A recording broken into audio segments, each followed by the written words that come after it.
శ్రీకృష్ణ చరితము కేసి సంహారము అధ్యాయము ప్రారంభం. బలరామ శ్రీకృష్ణులను మార్గమధ్యమున గాని రేపల్లెలో గాని చంపుటకు కంసుడు కేసి అను రాక్షసుణ్ణి నియమించెను. వాడు మహాబలోన్మత్తుడై అశ్వరూపమును దాల్చి బృందావనమునకు చేరెను.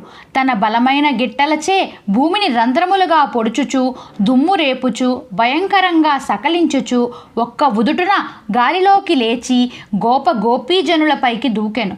వాడి కఠిన రూపమును చూసి వారందరూ జడుసుకొని గోవింద గోవింద బ్రోచుము బ్రోచుము అని ఆర్తనాదములు చేయగా శ్రీకృష్ణుడు గంభీర అభయ స్వరమున ఎవ్వరునూ జడియవద్దు, కేవలము రూప శబ్దములచే భీకరత్వమును చూపు వీడి ప్రతాపమెంతో ఇప్పుడే తేల్చదను. గోపకులమున జన్మించి మీరు ఇట్లు జడుచుకున్నచో వీరత్వమునకే అవమానము కలుగును అనుచు, ఊరి దుర్మార్గుడా, నీ ప్రతాపం నాపై చూపుము. పరమశివుడు పూషుని దంతభంగం చేసినట్లు